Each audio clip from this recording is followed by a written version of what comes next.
Punggungnya harus dibuat sampah. Ya, ingat ya, ini jadi keyakinan kelas kita. Yang pertama, buang sampah di tempat sampah supaya kelasnya menjadi bersih. Terus Bunda punya lagi gambar.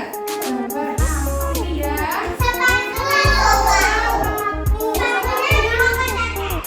Iya, semuanya benar guys. Iya, kesandung. Seharusnya bagaimana ya? Iya, sepatunya ditaruh di rak. Ditaruh di rak supaya bersih dan rapi. Harusnya bisa kembali ke tempatnya, sayang. Iya, pintar, hebat, aku hebat. Jadi, kalau menaruh sepatu harus gimana? Jangan lupa ya. Jadi keyakinan kelas yang kedua. Kita sudah dapat dua ya. Dan anak-anak, tadi kita sudah membuat keyakinan kelas ya. Apa saja keyakinan kelas kita? Iya, menaruh sepatu di rak. Oke, yuk dibuang sampah di tempat sampah. Siapa yang berani menempel? Ini Mbak Uli. Dibuang sampah di tempat sampah. Ini Mbak Uli. Buang sampah di tempat sampah. Ini.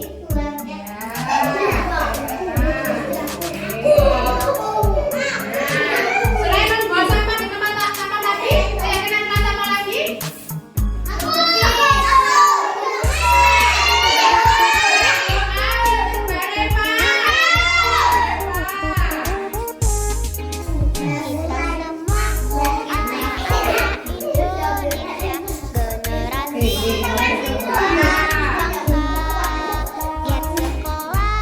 Tugas kita yang utama saat ibadah sesuai agama. Terus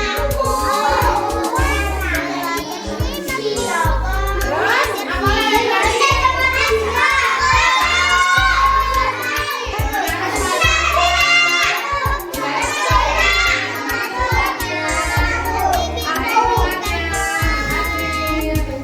lagi? Ingat tadi keyakinan kelas adalah sabar menunggu giliran. Sayang teman-teman, juga saudara, hormat guru seperti orang tua.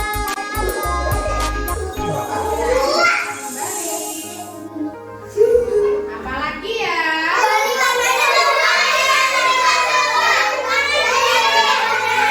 Anak-anak, hari ini kita sudah membuat keyakinan kelas. Di antaranya adalah sopan santun, saling menghormati, terus berdoa. Sebelum belajar kita harus berdoa terlebih dahulu. Kalau sebelumnya ditaruh di mana?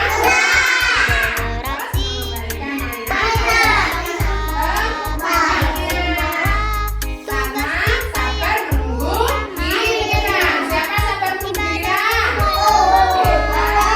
Satu lagi, jangan lupa kalau habis makan. Dan keyakinan kelas ini harus kita laksanakan setiap hari. Nanti bisa tinggal kelas. Gapai cita-cita, selalu berdoa berusaha, pantang putus asa.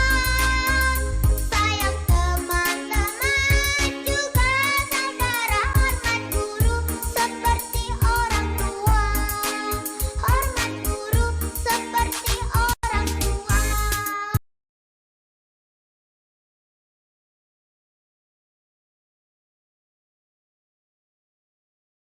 Bismillahirrahmanirrahim. Assalamualaikum warahmatullahi wabarakatuh. Waalaikumsalam warahmatullahi wabarakatuh. Selamat siang dan salam sehat serta bahagia. Pertama-tama saya ingin mengucapkan terima kasih kepada Ibu Kepala TKP Kedipan Kulon yang sudah memberikan fasilitas berupa sarana untuk pelaksanaan diseminasi modul SAWI T4 budaya positif di TKPKRI Bendungan Kulon. Selanjutnya saya juga mengucapkan terima kasih kepada ibu-ibu rekan sejawat yang sudah mendukung saya meluangkan waktu untuk mengikuti diseminasi modul SAWI T4 budaya positif. Nah, sebelum acara kita mulai, mari kita mulai dengan bacaan basmalah. Bismillahirrahmanirrahim, supaya nanti ini kegiatan kita berjalan dengan lancar. Oke? Nah, ibu-ibu, sebelum diseminasi kita mulai, monggo kita nih ya, ibu-ibu akan saya ajak breaking dulu. Monggo berdiri sebentar ya ibu-ibu, supaya menghilangkan rasa ngantuk, karena kita sudah siang, jadi jam rawan ngantuk. Oke? Bersama-sama nih. Halo, apa kabar kawan? Tentu baik-baik saja. Tepuk tangan, bersalaman, putar-putar, lalu cari yang lain. Halo, apa kabar kawan? Tentu baik-baik saja. Kedip mata, terpelukan, putar-putar, lalu cari yang lain. Terima kasih. Sudah hilang ngantuknya ya ibu-ibu, guys? Alhamdulillah. Jadi kita bisa mulai untuk diseminasi modul SAWI T4 budaya positif. Nah, tentunya ibu-ibu sudah familiar dengan filosofis pendidikan Ki Hajar Dewantara yang berbunyi ing ngarsa sing tulodo ing madya mangersa tuturi handayani. Ing ngarsa sing tulodo itu artinya kita sebagai guru di depan harus memberikan suri tauladan, baik pola pikir maupun sikap tingkah perilaku kita. Sedangkan ing madya mangersa di tengah kita memberikan motivasi supaya anak-anak didik kita muncul ide-ide dan gagasan. Terus untuk tuturi handayani di belakang kita sebagai guru memberikan dorongan supaya potensi-potensi anak yang ada dalam dirinya bisa berkembang, tumbuh dan berkembang. Selanjutnya, kaitan tujuan pendidikan nasional dengan Merdeka Belajar. Semangat Merdeka Belajar yang sedang dicanangkan memperkuat tujuan pendidikan nasional yang telah dinyatakan dalam Undang-Undang Republik Indonesia Nomor 20 Tahun 2003 tentang Sisdiknas Pasal 3, di mana pendidikan diselenggarakan agar setiap individu dapat menjadi manusia yang beriman dan bertakwa kepada Tuhan Yang Maha Esa, berakhlak mulia, sehat, berilmu, cakap, kreatif, mandiri, dan menjadi warga negara yang demokratis dan bertanggung jawab. Semangat ini yang kemudian memunculkan sebuah pedoman, sebuah penunjuk arah yang konsisten dalam pendidikan di Indonesia. Pedoman tersebut adalah profil pelajar Pancasila yang ada 6 dimensi, yaitu beriman, bertakwa kepada Tuhan Yang Maha Esa, dan berakhlak mulia, berkebinekaan global, bergotong royong, mandiri, bernalar kritis, dan kreatif. Dasar-dasar pendidikan menurut KHD. Yang pertama, pendidikan dan pengajaran itu saling terkait dan tak terpisahkan karena pengajaran merupakan bagian dari pendidikan. Yang kedua, pengajaran itu tidak lain adalah pendidikan dengan cara memberi ilmu atau berfaedah buat hidup anak-anak, baik lahir maupun batin, dan berpusat pada peserta didik. Yang ketiga, pendidikan diartikan sebagai tuntunan dalam hidup tumbuhnya anak-anak. Dalam menuntun, pendidik itu diibaratkan sebagai seorang petani. Jadi di sekolah menurut KHD, anak itu seperti padi, sedangkan sekolah itu seperti sawah, dan kita sebagai pendidik itu seperti petani. Nah, bagaimana kita ingin menumbuhkan menjadi subur padi itu? Maka apa yang kita lakukan? Kita pupuk. Kita pupuk pupuk. Dengan apa? Kita harus banyak-banyak berinovasi dan berkreasi supaya anak-anak dalam pembelajarannya lebih asik dan menyenangkan. Kalau dulu kita beranggapan bahwa anak itu tabula rasa, seperti kertas kosong. Mau kita coret seperti apa, maka jadilah anak seperti itu. Tapi kalau menurut Ki Hajar Dewantara, ya, anak itu bukan tabula rasa. Dia sudah memiliki goresan-goresan halus. Jadi kita sebagai pendidik itu hanya perlu menebalkan saja, ya, untuk apa? Menumbuhkan potensi yang ada di dalam diri mereka. Nah, kita dengan cara bagaimana? Anak sekarang kita itu harus dididik sesuai dengan kodrat alam dan kodrat zaman. Kodrat alam berkaitan dengan sifat dan bentuk lingkungan di mana anak berada. Jadi, kalau anak itu tinggalnya di desa, kebanyakan dia pun akan sifatnya akan, kalau desa banyak petaninya, nanti dia akan belajarnya dari petani. Kodrat zaman, pendidikan menekankan pada kemampuan anak untuk memiliki keterampilan abad 21. Nanti kalau 20 tahun lagi, 30 tahun lagi, anak-anak kita musuhnya lawannya bukan manusia, tapi robot. Makanya kita harus didik anak dengan sesuai dengan abad 21, sesuai dengan zamannya. Kita kenalkan, walaupun di anak usia ini tetap harus kita kenalkan, ya.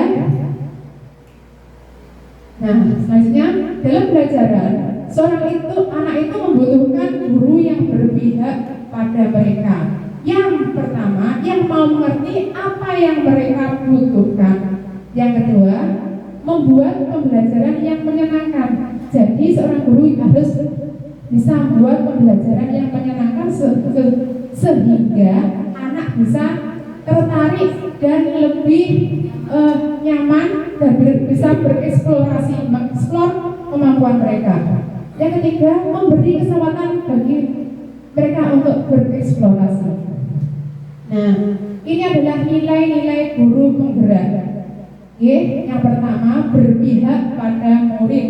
Jadi kita harus membuat sebuah pembelajaran yang berpihak pada murid. Jangan atas keinginan kita, tapi atas keinginan anak. Ya. Yang kedua, mandiri, kolaboratif, reflektif, inovatif.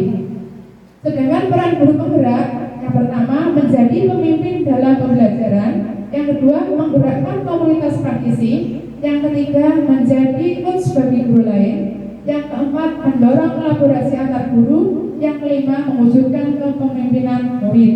Nah, kepemimpinan murid ini contohnya seperti anak dilatih menjadi pemimpin pada saat baris, pada saat upacara, atau menjadi imam pada saat sholat duha. Selanjutnya, budaya positif di sekolah. Kalau kita sudah ada kata positif, itu adalah hal yang baik, hal yang baik. Yang kita bayangkan seperti hal yang baik-baik. Nah, di sini ada pertanyaan. Apa pentingnya menciptakan suasana positif di lingkungan Anda? Mungkin ada yang mau menjawab?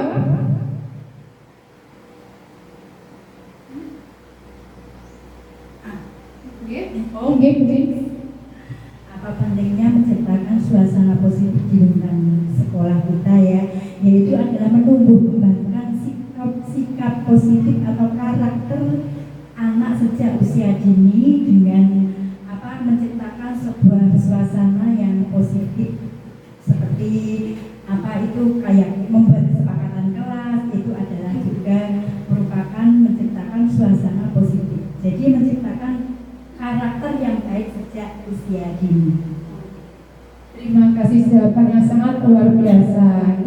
Tentunya pentingnya menciptakan suasana positif dengan Anda itu adalah karena apa? Rasa aman, nyaman, dan menyenangkan, serta menumbuhkan karakter-karakter Oke. Terus yang kedua, bagaimana Anda dapat menciptakan suasana positif di lingkungan Anda selama ini? Pembiasaan. Oke, pembiasaan. Karena anak usia dini itu perlu dibiasakan dan diulang-ulang. Nah, untuk lebih memahamkan pemahaman kita tentang pertanyaan ini, mari kita saksikan video berikut ini.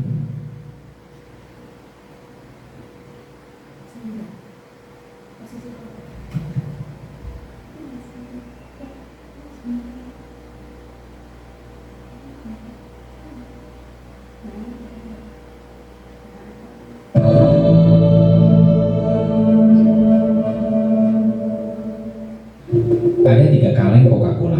3 kaleng itu diproduksi di pabrik yang sama, dibuat dengan bahan yang sama. Kemudian ketika tiba saatnya, datang sebuah truk ke pabrik membawa kaleng-kaleng Coca-Cola itu untuk didistribusikan ke banyak tempat yang berbeda. Tempat yang pertama adalah supermarket lokal. Kaleng Coca-Cola itu diturunkan, kemudian dipajang di rak bersama kaleng minuman yang lainnya. Coca-Cola itu diberi harga Rp4.000. Tempat distribusi yang kedua adalah pusat perbelanjaan besar. Di sana Coca-Cola diturunkan. Kaleng-kaleng itu ditempatkan di sebuah cooler atau kulkas agar dingin untuk memberikan kenikmatan yang lebih untuk para pembelinya. Satu kaleng Coca-Cola dijual dengan harga Rp7.500. Kemudian pemberhentian yang terakhir adalah Hotel Bintang 5. Kaleng-kaleng Coca-Cola itu diturunkan. Kemudian kaleng-kaleng itu ditempatkan di lemari pendingin, tetapi hanya dikeluarkan dengan pesanan pelanggan. Kaleng ini dikeluarkan dengan gelas kristal cantik berisi es batu, disajikan di atas baki, dan pelayan hotel akan membuka kaleng Coca-Cola itu dan menuangkannya ke dalam gelas dengan sopan saat menyajikan kepada pelanggan. Satu gelas Coca-Cola diberi harga Rp60.000. Sekarang pertanyaannya adalah, mengapa ketiga kaleng Coca-Cola itu memiliki harga yang berbeda, diproduksi di tempat yang sama, dibawa truk yang sama, dan memiliki rasa yang sama, tetapi harganya berbeda? Jawabannya adalah lingkungan. Lingkunganlah yang membuat 3 Coca-Cola itu berbeda harganya. Lingkungan berbicara tentang suasana, lingkungan berbicara tentang relationship, lingkungan berbicara tentang daya dukung. Begitu juga dengan manusia. Semua orang pasti punya potensi, semua orang pasti punya bakatnya masing-masing, termasuk diri kita juga. Apabila kita berada di lingkungan yang tepat dengan semua daya dukung yang ada, kita bisa mengeluarkan potensi yang terbaik dari diri kita.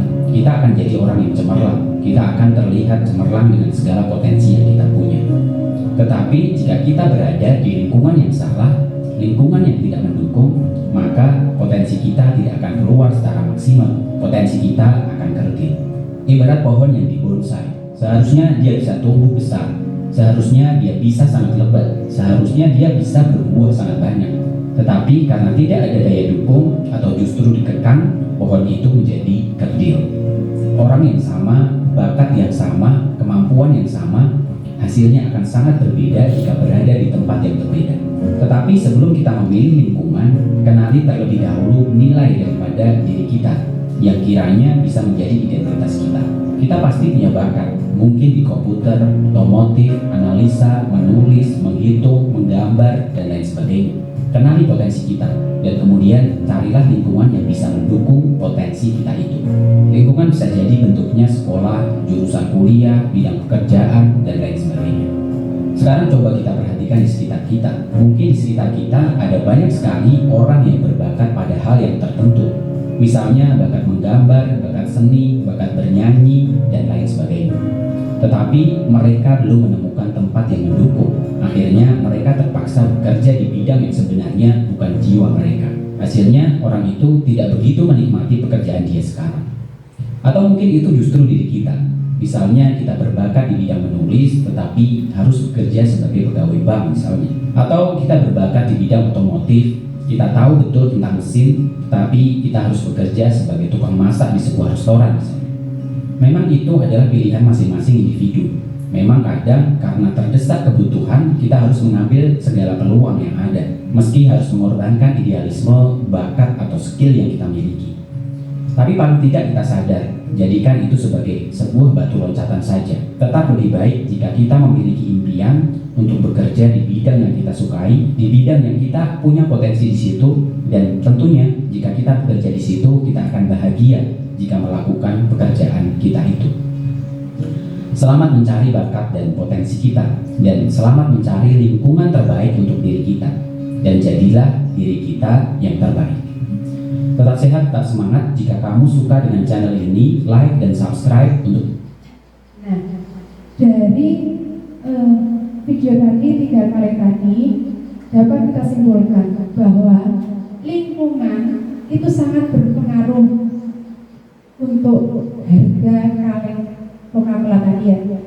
Dari pabrik yang sama, ketiganya sama-sama dari pabrik yang sama, dikemas yang sama bentuknya, tapi jika dijual di tempat yang berbeda akan berbeda harganya. Dari sini dapat disimpulkan bahwa lingkungan yang positif, lingkungan yang baik akan membawa potensi kita, akan mengembangkan potensi kita. Nah, sebagai salah satu tanggung jawab seorang guru adalah bagaimana menciptakan suatu lingkungan positif yang terdiri dari warga sekolah yang saling mendukung, saling belajar, saling bekerja sama, sehingga tercipta kebiasaan-kebiasaan baik. Dari kebiasaan-kebiasaan baik akan tumbuh menjadi karakter-karakter baik warga sekolah. Dan pada akhirnya karakter-karakter dari kebiasaan-kebiasaan baik akan membentuk sebuah budaya positif. Nah, menciptakan lingkungan positif agar terbentuk suatu budaya positif adalah suatu proses perjalanan pendidikan yang harus kita jalani. Karena ini merupakan tanggung jawab kita sebagai seorang pendidik, sebagai seorang pemimpin pembelajaran. Jadi kalau kita menginginkan anak didik kita tumbuh dan berkembang dengan maksimal, maka kita harus menciptakan lingkungan yang baik pula, lingkungan yang positif. Nah, latar belakang budaya positif merupakan perwujudan dari nilai-nilai atau keyakinan universal yang diterapkan di sekolah. Yang kedua, setiap sekolah hendaknya mampu menciptakan budaya positif di lingkungannya. Budaya yang berakar kuat sehingga menjadi kebiasaan yang dilaksanakan secara kontinu dan sadar. Jadi ini faktor intrinsik ya, dari dalam diri. Tujuan budaya positif yang pertama, menumbuhkan suasana aman, nyaman, dan bermakna di lingkungan sekolah. Yang kedua, menumbuhkan nilai-nilai profil pelajar Pancasila. Disiplin positif. Ketika mendengar kata disiplin, apa yang terlintas dalam pikiran panjenengan semua?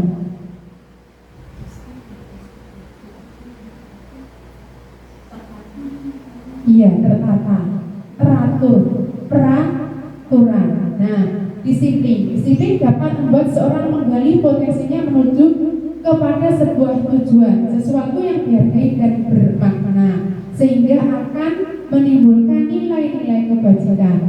Nilai-nilai kebajikan universal meliputi hal-hal seperti keadilan, tanggung jawab, kejujuran, bersyukur, lurus hati, berprinsip, integritas, kasih sayang, rajin, komitmen, percaya diri, kesabaran, dan masih banyak lagi. Dan nilai kebajikan ini nantinya akan menjadi sebuah keyakinan. Dalam filosofi Yasser Dewantoro, belajar tentang disiplin positif tidak harus memberi hukuman. Hukuman, sanksi merupakan alternatif terakhir dan kalau perlu tidak digunakan sama sekali. Dalam budaya kita, makna kata disiplin merupakan sesuatu yang dilakukan seorang pada orang lain untuk mendapatkan kepatuhan. Nah, saya akan mengajak panjenengan untuk bermain buka kepalan tanganku. Jadi berkelompok ya, dua-dua. Nah, yang satu mengepalkan tangannya dan yang satu berusaha untuk membukanya. Bayangkan, Anda menggenggam sesuatu yang sangat berharga, entah itu emas, entah itu intan berlian, genggam erat-erat. Nah, tiba-tiba teman kalian, teman ibu-ibu semuanya yang kepo, ingin tahu apa isinya. Nah, dengan bujuk rayu, ayo toh, ayo buka, itu apa? Ayo buka. Nah, apakah ibu-ibu akan membuka kepala ibu? Tidak. Berarti yang memegang kontrol pada diri kita siapa? Diri kita sendiri. Tapi apakah bisa jadi kepala tangan ibu mau dibuka? Bisa juga. Oke. Nah, dari sini ada perubahan paradigma tentang teori kontrol, ilusi kontrol. Ilusi guru dapat mengontrol murid, betul atau salah? Betul atau salah? Ilusi guru dapat mengontrol murid.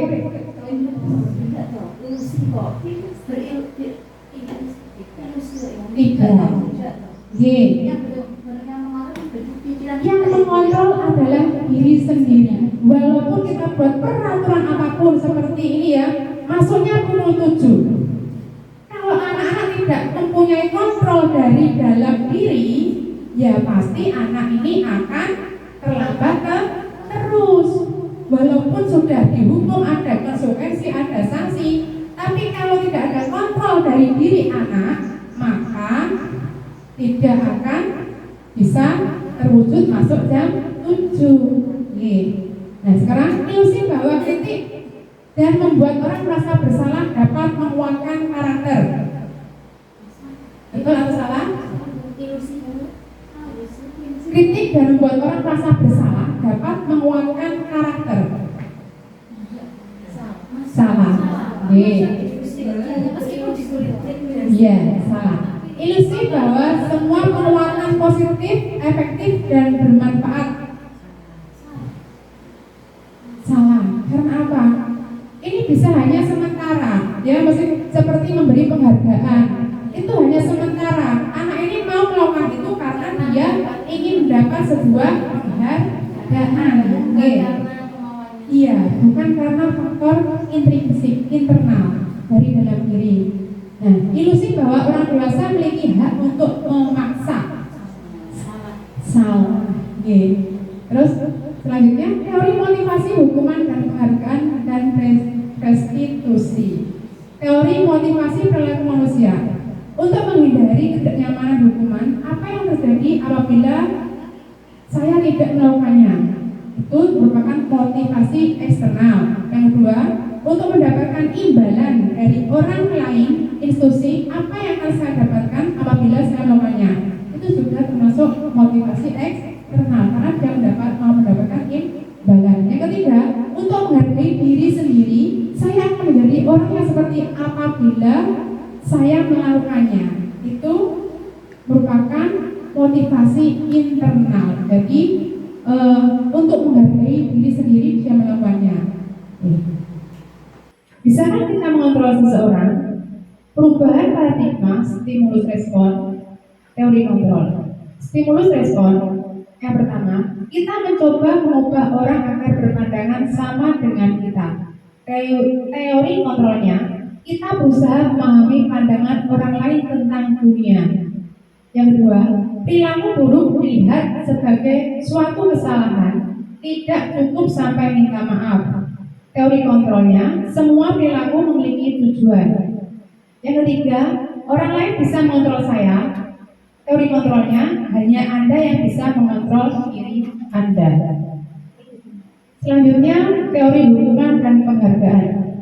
Hukuman bersifat tidak terencana atau tiba-tiba.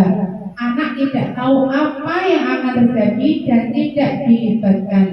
Hukuman bersifat satu arah, dari pihak guru yang memberikan, dan murid hanya menerima suatu hukuman tanpa melalui suatu kesepakatan atau pengarahan dari pihak guru, baik sebelum atau sesudahnya. Menurut Alfikon mengemukakan, baik penghargaan maupun hukuman adalah cara-cara mengontrol perilaku seseorang yang menghancurkan potensi untuk pembelajaran yang sesungguhnya. Menurut Bond, secara ideal, tindakan belajar itu sendiri adalah penghargaan sesungguhnya. Teori motivasi menurut Diane Bosen dalam bukunya Restructuring School Discipline menyatakan ada 3 motivasi perilaku manusia. Yang pertama, untuk menghindari ketidaknyamanan atau hukuman. Yang kedua, mendapatkan imbalan atau penghargaan dari orang lain. Yang ketiga, untuk menjadi orang yang mereka inginkan. Nah, ini ada identitas gagal dengan identitas sukses. Identitas gagal ada pada hukuman, sedangkan identitas sukses ada pada disiplin, yaitu konsekuensi dan restitusi. Nah, untuk hukuman, sesuatu yang menyakitkan harus terjadi. Untuk konsekuensi, sesuatu harus terjadi. Sedangkan restitusi merupakan pilihan.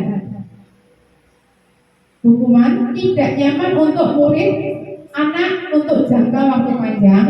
Konsekuensi tidak nyaman untuk murid, anak untuk jangka waktu pendek. Sedangkan restitusi menguatkan untuk murid, anak dalam waktu panjang. Hukuman, korban mendapatkan keadilan. Konsekuensi, korban bisa diabaikan. Restitusi, korban mendapatkan ganti. Nah, selanjutnya 5 kebutuhan dasar manusia. Yang pertama, bertahan hidup, cinta dan kasih sayang, kesenangan, kebebasan, dan kekuasaan. Selanjutnya, keyakinan kelas. Keyakinan kelas. Apa bedanya keyakinan kelas dengan peraturan?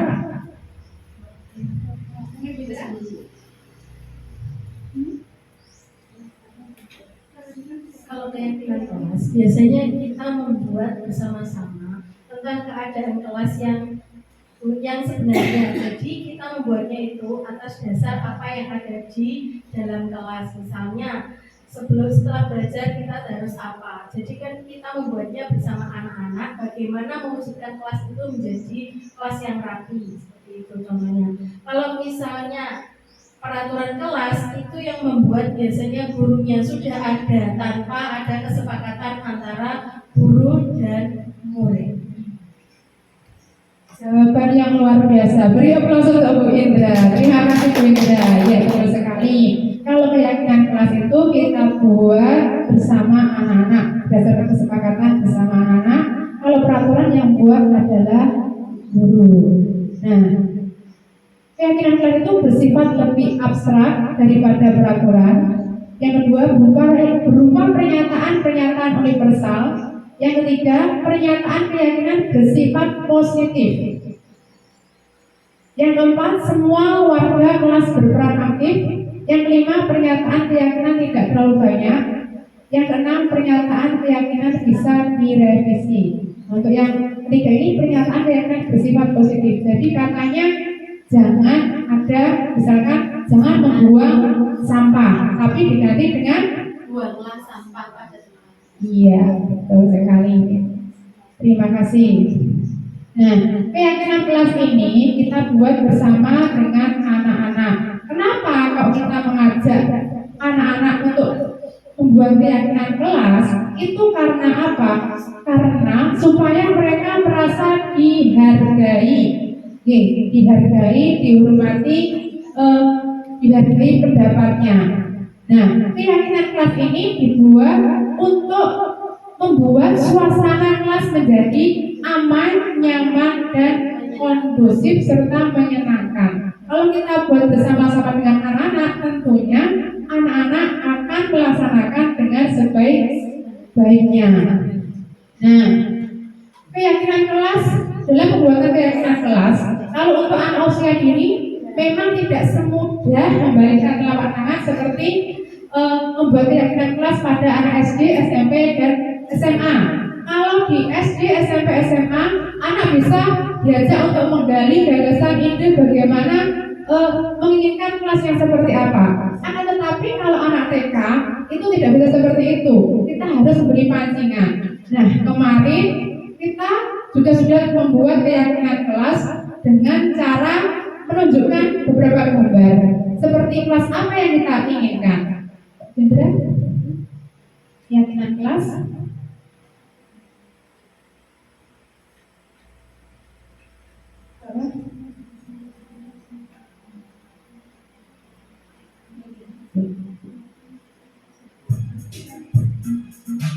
Nah, ini keyakinan kelas yang kita buat kemarin di kelas.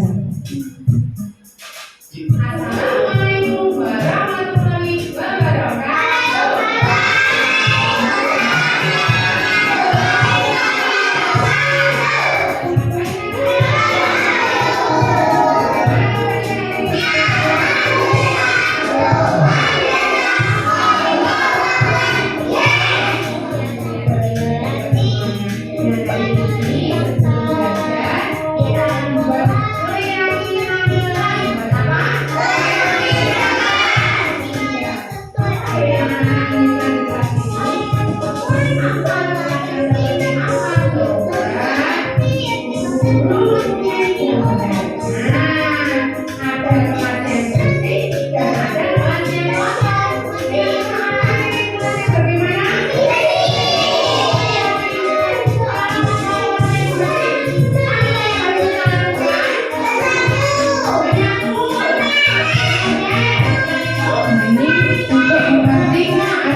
Dari sini anak akan muncul ide-idenya untuk menyampaikan keyakinan-keyakinan.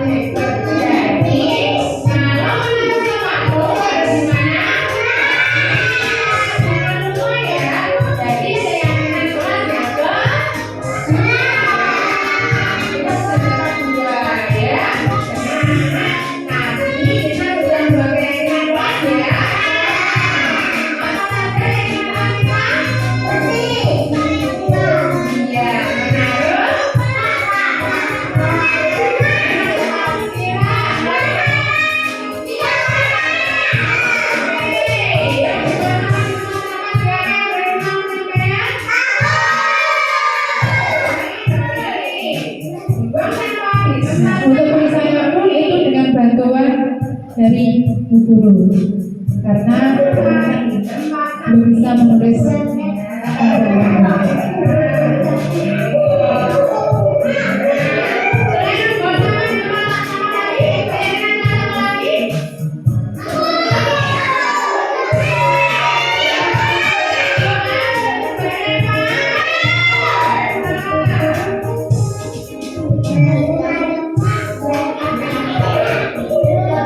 Kenapa kok dengan gambar? Tujuannya adalah dengan gambar anak bisa membaca gambar itu. Jadi lihat gambar sudah tahu, oh harus begini, dan harus begini.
Alhamdulillah, supaya juga sudah kami sosialisasikan rekening kelas kepada wali murid. Tujuannya adalah untuk menyinkronkan antara apa yang dilakukan di sekolah dengan di rumah.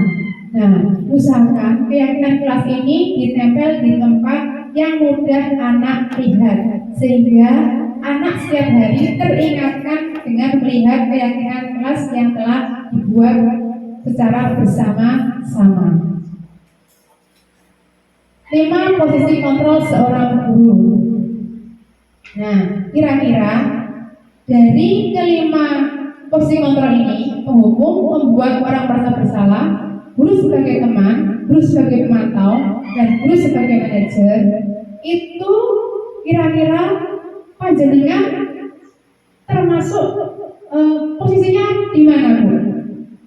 Jawabannya disimpan dalam hati dulu. Oke, disimpan dalam hati dulu. Apakah itu penghukum, membuat orang bersalah, guru sebagai teman, sebagai mantau, atau sebagai manajer? Nah, untuk selanjutnya, biar kita memahami tentang posisi 5 kontrol ini, mari kita saksikan video tentang 5 posisi kontrol seorang guru.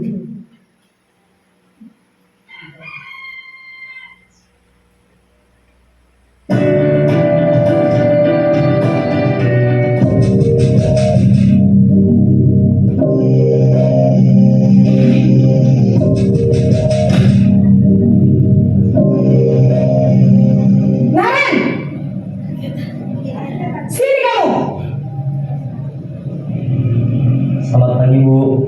Selalu terlambat. Kamu deh, pasti terlambat. Maaf, Bu. Saya Apa? Apa coba? Alasan kamu apa lagi? Kapan sih kamu tidak terlambat? Malas sekali ya kamu jadi anak. saya Dasar pemalas. Gak kapok-kapok sih kamu. Sudah berapa kali terlambat? Sana, kamu keliling lapangan basket 2 kali. kenapa saya harus keliling lapangan basket, Bu? Kenapa? Kamu melawan ibu? Berani-beraninya jawab. Sudah terlambat, masih berani jawab pula. Sekarang, keliling lapangan basket 5 kali sekalian. Biar kapok. Cepat. Pergi sana ke lapangan basket.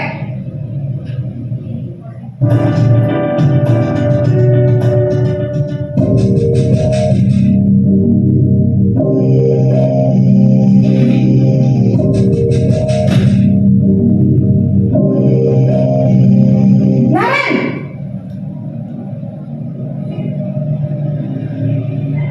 Selamat pagi, Bu. Naren, kamu kenapa terlambat lagi, nak? Ya Tuhan, Naren, kamu senang ya bikin ibu susah ya? Kalau kamu terlambat lagi, nanti ibu yang ditegur bapak kepala sekolah, nak. Disangka ibu tidak bisa membina kamu. Duh, gimana ini? Maaf, Bu. Duh Gusti, Naren, kamu suka ya kalau ibu ditegur bapak kepala sekolah? Terus, sekarang ibu harus tulis apa ini di buku absen? Ini kamu sudah sering terlambat loh. Ibu harus apa coba? Maaf, Bu. Maaf sekali. Ya sudah, lain kali jangan bikin ibu susah lagi ya nak ya. Ibu tidak akan kuat lagi kalau kamu begini terus. Bisa jantungan kalau ibu ditegur bapak kepala sekolah. Sana cepat ke kelas. Maaf ya, Bu. Maaf sekali. Salah. Suaranya lembut tapi anak merasa bersalah. Posisi pembuat rasa bersalah berbicara dengan nada tenang.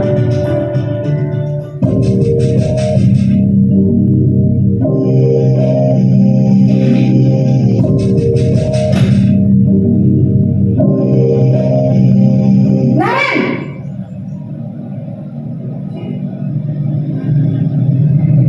Selamat pagi, Bu.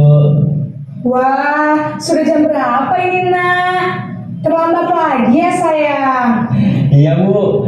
Habis ibu saya lupa bangunkan saya, Bu. Kamu malah menyalahkan ibu kamu. Kamu bukannya anak yang larinya paling kencang. Kok terlambat?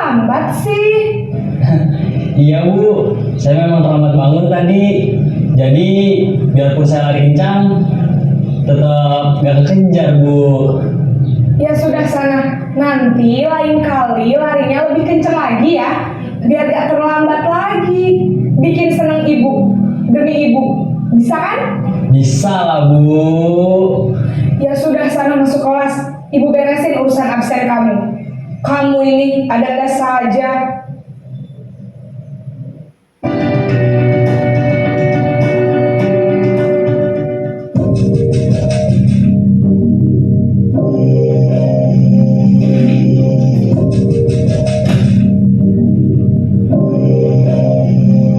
Naren!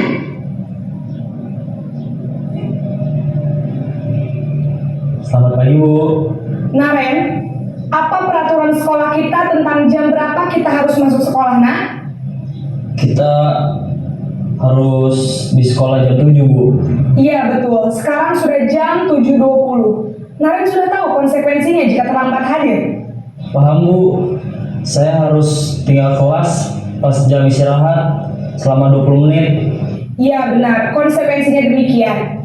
Jadi nanti jam 9.30 pas istirahat, kamu harus tinggal di kelas, kerjakan tugas tambahan untuk ketertinggalan kamu, ya? Baik Bu.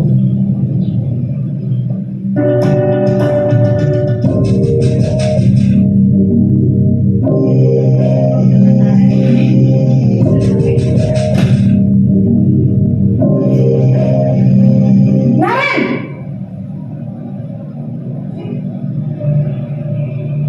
Selamat pagi Bu. Selamat pagi Naren. Maaf Bu, saya terlambat. Iya, sekolah masuknya jam 7, sekarang sudah jam 7.20. Jadi sekarang bagaimana ini Naren? Maaf Bu, saya lupa setel alarm saya semalam. Baiklah, menurut kamu, keyakinan sekolah yang mana yang perlu kamu tingkatkan? Menghargai diri sendiri dan orang lain mungkin ya Bu. Setuju. Jadi, apakah Naren meyakini prinsip saling menghormati tersebut? Iya Bu, saya meyakininya. Apakah Naren bersedia memperbaiki masalah keterlambatan ini? Bersedia Bu. Bagaimana kamu akan perbaiki masalah keterlambatan ini? Saya akan coba untuk tidak lupa menyetel alarm saya Bu. Baik, kalau Naren lupa menyetel alarm di rumah, ada orang yang kira-kira bisa bantu mengingatkan tidak? Ada Bu, kakak saya, Kak Ema. Ada lagi selain Kak Emma? Selain Kak Ema, ada ibu saya. Baik, jadi yang mengingatkan Naren adalah Kak Emma dan ibu kamu ya? Kira-kira akan mulai set alarm kapan nih Naren? Setelah pulang sekolah, akan segera saya lakukan. Baik, jadi Naren akan setel alarm untuk bangun besok pagi dan akan diingatkan oleh kakak dan ibunda Naren ya. Ada lagi yang mungkin perlu dilakukan Naren agar tidak terlambat bangun lagi? Tidak ada Bu. Baik Naren, terima kasih untuk kerjasama kamu. Sekarang kamu perlu kembali ke kelas untuk belajar. Baik Bu, terima kasih. Iya, Naren, tadi ada video 5/5 posisi kontrol seorang guru. Kira-kira ada yang ingin berubah jawabannya? Posisi kontrol mana yang paling baik menurut panjenengan? Manajer. Nah, dari 5 posisi kontrol seorang guru dari 5 video tadi, maka dapat disimpulkan bahwa posisi sebagai penghukum, seorang penghukum bisa menggunakan hukuman fisik maupun verbal. Orang-orang yang menjalankan posisi penghukum senantiasa mengatakan bahwa sekolah memerlukan sistem atau alat yang dapat lebih menekan murid-murid lebih dalam lagi.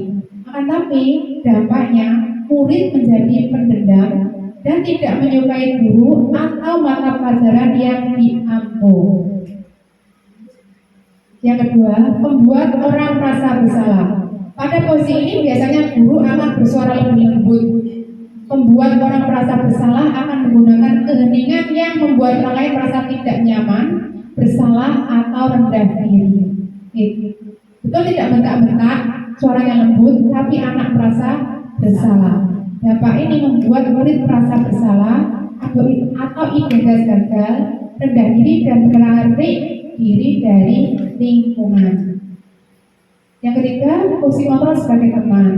Guru pada fungsi ini tidak akan menyakiti murid, namun akan tetap berupaya mengontrol murid melalui persuasi. Fungsi teman pada guru bisa negatif ataupun positif. Positif di sini berupa hubungan baik yang terjalin antara guru dan murid. Guru di posisi teman menggunakan hubungan baik dan humor untuk mempengaruhi seseorang. Dampaknya, murid akan bergantung kepada satu orang atau faktor ketergantungan. Yang kedua, murid tidak mandiri dan tidak bisa berpikir untuk diri sendiri. Jadi, pada posisi ini biasanya seorang murid itu hanya akan patuh pada satu guru, ya satu guru saja. Jika menemui guru yang lain, misalkan guru yang itu sudah berhalangan hadir dan digantikan dengan guru yang lain, maka anak ini tidak akan mematuhi apa yang dikatakan oleh guru tersebut. Yang keempat, sebagai monitor atau memantau. Memonitor berarti mengawasi. Pada saat kita mengawasi, kita bertanggung jawab atas perilaku orang-orang yang kita awasi. Posisi memantau berdasarkan pada peraturan-peraturan dan konsekuensi.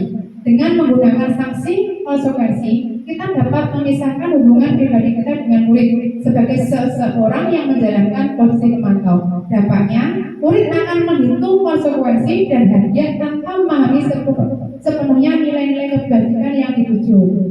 Yang kedua, tidak sepenuhnya mandiri. Jadi anak ini akan melakukan sesuatu karena suatu hadiah. Yang kelima, posisi sebagai manajer atau pemimpin. Manajer adalah posisi mentor di mana guru berbuat sesuatu bersama dengan murid, mempersilahkan murid mempertanggungjawabkan perilakunya, mendukung murid agar dapat menemukan solusi atas permasalahannya sendiri. Dampaknya, murid mandiri, percaya diri dan dapat memecahkan masalahnya sendiri. Restitusi. Restitusi adalah proses menciptakan kondisi bagi murid untuk memperbaiki kesalahan mereka sehingga mereka bisa kembali pada kelompok mereka dengan karakter yang lebih kuat menurut dosen tahun 2004. Jadi kalau anak-anak memiliki masalah jangan dihukum, tapi kita menggunakan restitusi. Ciri-ciri restitusi. Restitusi bukan untuk menebus kesalahan, namun untuk belajar dari kesalahan hidup. Restitusi memperbaiki hubungan. Restitusi adalah tawaran, bukan paksaan. Restitusi menuntun untuk melihat ke dalam diri. Restitusi mencari kebutuhan dasar yang mendasari tindakan. Restitusi fokus pada solusi. Restitusi fokus pada karakter, bukan tindakan. Jadi restitusi itu anak diajak untuk mencari solusi dari permasalahan yang dia buat.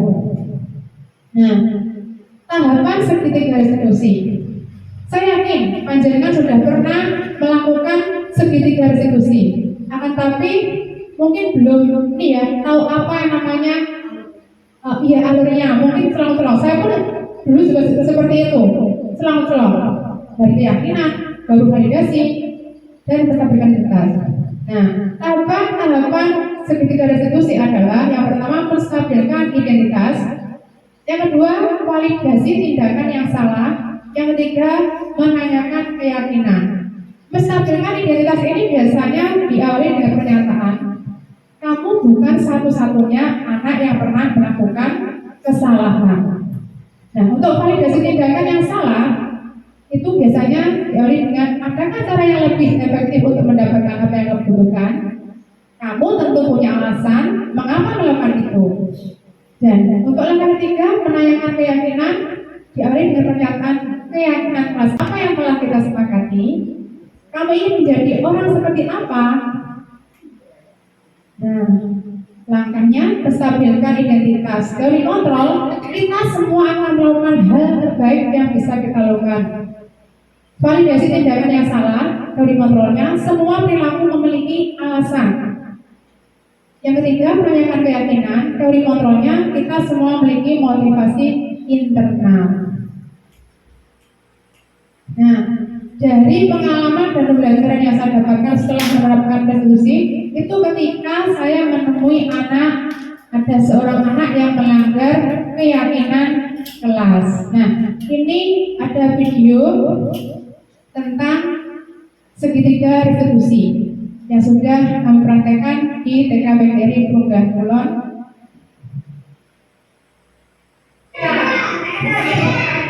Nah, ini ada anak yang menilaikan hasil karyanya, tapi tiba-tiba menyebut.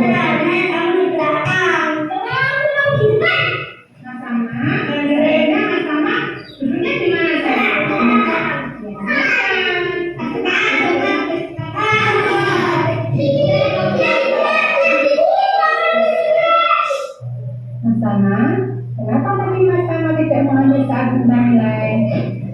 Saya menstabilkan cepat keluar dari tes. Iya, nggak apa-apa. Kamu bukan satu-satunya anak yang pernah mengambil rapor saat minta nilai. Kenapa Mas Tama melakukan hal itu? Pasti Mas Tama punya alasan kan? Validasi tindakan, ini tahapan validasi tindakan. Dapat nilai dan istirahat di jajan. Oh, Mas Tama ingin cepat-cepat beli jajan. Iya, Bu. Adakah cara yang lain supaya Mas Tama lebih bisa cepat jajan? Ada, Bu Guru. Apa itu? Mengerjakan buku cepat-cepat. Pintar. Mas Tama tahu tidak? Mas Tama sudah melanggar keyakinan kelas kita tentang apa? Di tahapan yang ketiga yaitu menanyakan keyakinan. Saya telah melanggar keyakinan budaya kami. Iya, pintar. Sekarang Mas Tama boleh bermain lagi. Nah, untuk belajar satu contoh penerapan segitiga restitusi di sekolah kami. Terima kasih Buana. Saya akan belajar menanti.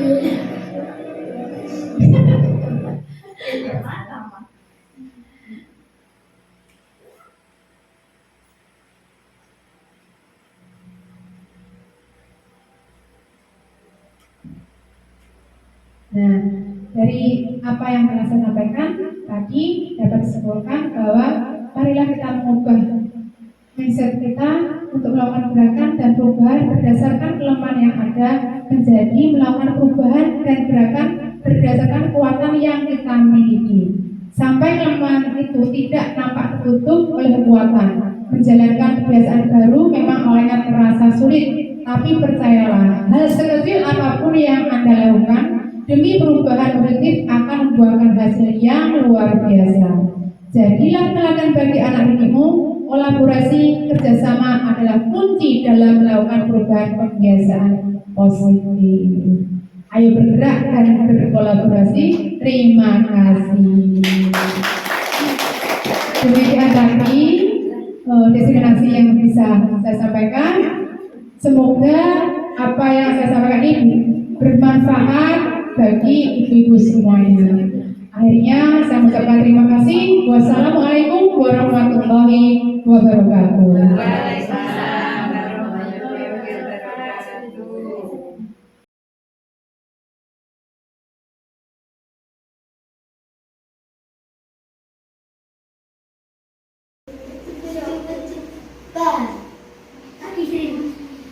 Tam, terangan kamu di belakang. Coba aku mau di depan. Mas Tama, gandernya Mas Tama duduknya di mana sayang?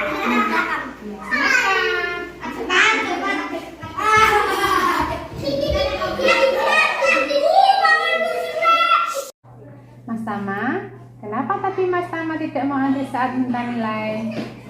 Saya ingin cepat keluar beli jajan.